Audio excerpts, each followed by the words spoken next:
Hey, welcome back. In this video, I'm going to show you how you can transfer the projects from DaVinci Resolve to other computers. So the process for this video are going to be very simplified and also very easy to understand. So let's say that you have a team or you want someone else to work onto your project of DaVinci Resolve. So let's say that I have this video, I have set up some effects and etc. and want to press this specific video into, let's say, someone else desktop or computer.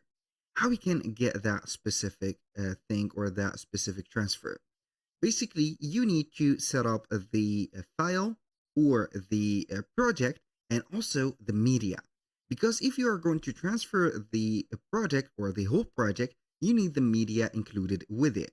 Why? Because the DaVinci has a specific cache for the videos and also the media, and also they have some media stills or video stills set up into the computer. How we can convince DaVinci to set up these copy or put a copy of this specific cache and also the media to the specific or to a specific file that we can transfer between computers, or we can upload it to the net.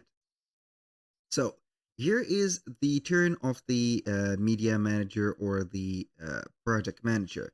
You can go ahead and visit the project manager by clicking on the home button in here, or you can click on file and then you're going to open up the project manager.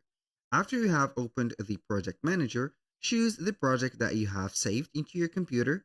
For example, this one.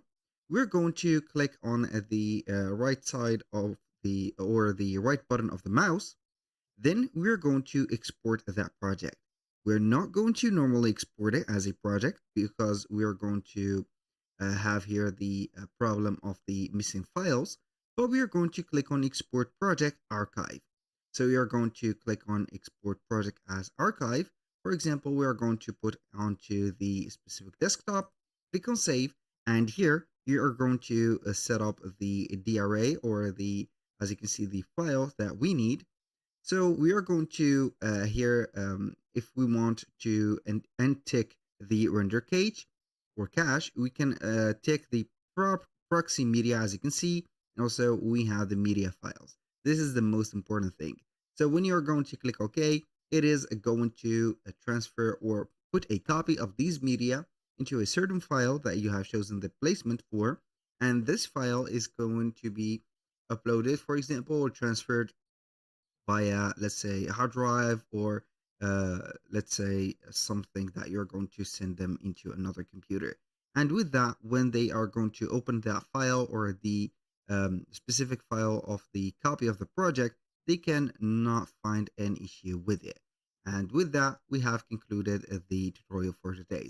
If you find this video helpful, please hit the like button and don't forget to subscribe.